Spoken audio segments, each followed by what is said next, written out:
Meditation is a very miss understood concept. ٹھیک ہے جی. میرے لیے میڈیٹیشن کو لوگوں نے مختلف مقاصد سے یوز کیا ہے. میرے لیے جو میڈیٹیشن کی بہت بڑی نعمت سمجھتا ہوں میں، وہ یہ ہے کہ انسان اپنے پروسیسز کو جاننے میں اس سے بہت مدد لے سکتا ہے. We can take a lot of help by meditating for a while. اپنی تھاٹس کو میں روکنے کی ایکسرسائز کر سکتا ہوں اپنی تھاٹس کو. یعنی یہ ایکسرسائز کتنی امپورٹنٹ ہے کہ میں یہ سمجھنے لگ پڑوں کہ میری لینگویج کتنی ڈس امپاورنگ ہے، یہی سمجھنے لگ پڑوں. میں یہ کہتا ہوں کہ مجھے یہ خیال آ گیا، ٹھیک ہے جی، یعنی کہاں سے آ گیا؟ میں لایا ہوں خیال تو وہ آیا ہے. سب سے پہلے تو اس کو سمجھیں.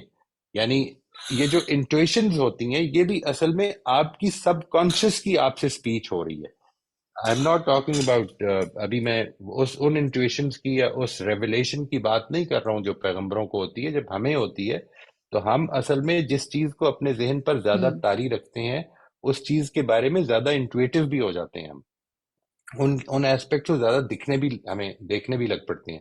تو یہ جو ایسپیکٹ ہے اس کو اگر میں سمجھنے لگ پڑوں کہ سوچ میری ہے، یہ جو دماغ ہے یہ مجھے اللہ تعالیٰ نے دیا ہے. جس طرح سے یہ ہاتھ اور یہ پیر دیے ہیں، ٹھیک ہے جی، جس طرح یہ ہاتھ اور یہ پیر میرے کنٹرول میں رہنے چاہیے، میں ان کے کنٹرول میں نہیں رہوں گا.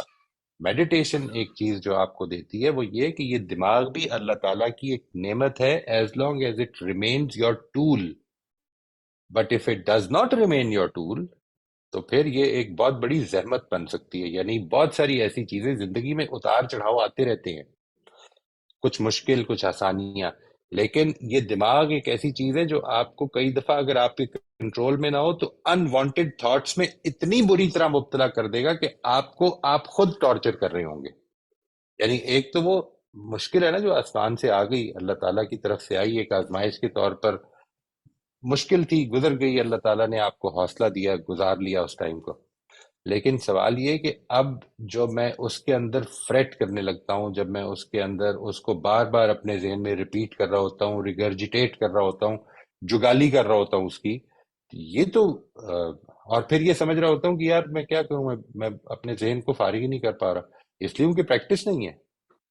اپنے ذہن کی تھاٹس کو روکنے کی پریکٹس ہم ڈیولپ کریں گے تو پیدا ہوگی جی. یہ ایک ایبلٹی ہے اور یہ میڈیٹیشن اس سے بہت فائدے مند چیز ہو سکتی ہے. اپنی تھاٹس کو کنٹرول میں رکھنا، ریگولیٹ کرنا، number 1، and number 2 to be aware of the internal processes. ابھی جب میں آپ کے ساتھ یہ آگے شیئر کروں گا، اس کو ریلیٹ کروں گا with our moral and conscious development, تو آپ دیکھیں گے کہ you will find it very insightful کہ اچھا ہاں اس پہلو سے ہمیں غور کرنا چاہیے کہ کس جگہ پہ ہمارے ہاں تھوڑی سی ویکنیس ہے.